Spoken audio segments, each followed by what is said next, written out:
Hi, my name is Michael Valencia, and this is my video presentation for GRA225 Test 1. First question, symmetry and tension.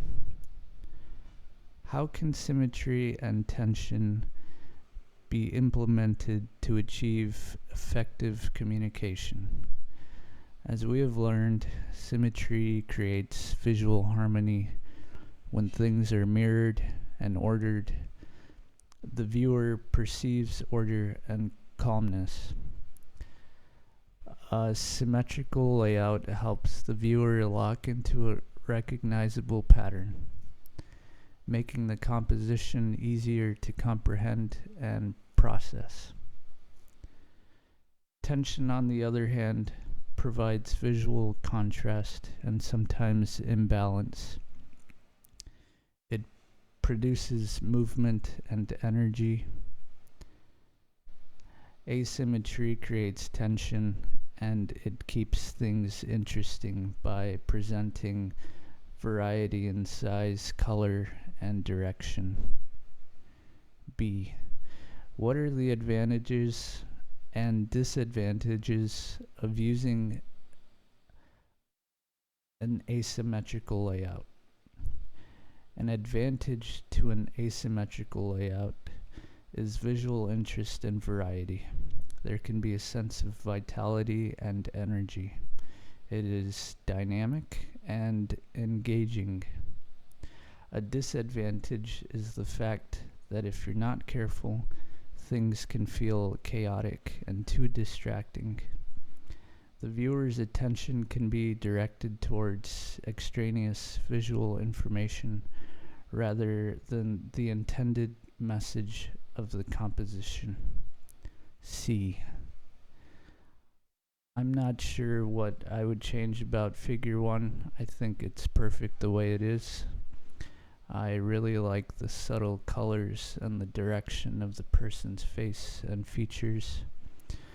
For Figure 2, I would probably find a way to move the crosshairs into the background and have the title of the movie in the center.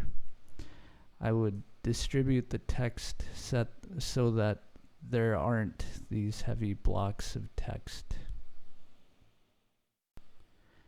Question 2. Typography. D. Serif fonts are great for small print in books or long form print because they are easy on the eyes and help guide the viewer along the lines of text. And something important about sans serif is that they are highly versatile and can be used for headlines, logos, and large-scale displays. Figure 4 has very thin slab serif because the stems transition into serifs abruptly the way a normal slab serif does. E. By optically adjusting counterform and space, it smooths out a sense of unevenness created by the precise math used to create the font. Strokes can be thickened or counterforms adjusted to improve the reading experience. Optical spacing can improve rhythm and helps with guiding the eye along the line.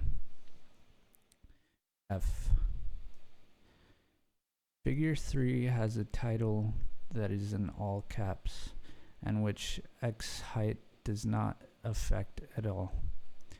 Its visual hierarchy comes from its cap height, weight, and size, which makes it dominate the composition, whereas the short amount of body text is legible because of its X height, spacing, and proportions.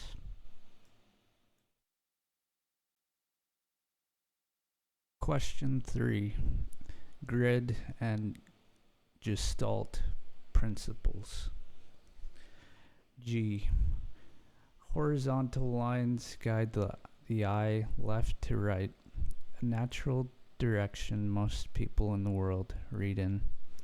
Horizontal rows can be made to enhance rhythm. Vertical lines can guide the eye from top to bottom and help to organize information in a system of hierarchy. Vertical lines also provide a sense of activity and a dynamic feel. Figure 5H. Figure 5 has an emphasis on vertical columns, and figure 6 is also created with a vertical column system, though a bit more modular. Figure 5's hierarchy first emphasizes the title, then the honeycomb, and lastly, the body of text. There's a great amount of space adding to the focus of the title, image, and body of text. Weight of the title is strong, but because the tracking in the title is very wide, it relieves the weight. And because the honeycomb is like a long vertical column, its weight is distributed down the page, making it feel light. Figure 6's hierarchy consists first of the images of people, then the numbers, the planes of color, and then the blocks of text. The planes of color and figures are heaviest, but the relatively light colors offset that. In terms of text, the numbers are heavy, but large amounts of space around it helps with even weight distribution. A Gestalt principle prominent in Figure 5 is the principle of proximity. There is the element of the title slightly overlapping the central image, making it feel like the title and image are closely related. And though the body of text has a fair amount of space between it and the image, it is aligned with the subtle border of the image, thus also relating it to the image. The second Gestalt principle that can be attributed to Figure 5 is similarity. All of the text has the same color, black, as well as the same weight, not counting the title. You could also say that the image of the honeycomb is similar to the body of text in the shape of a vertical column.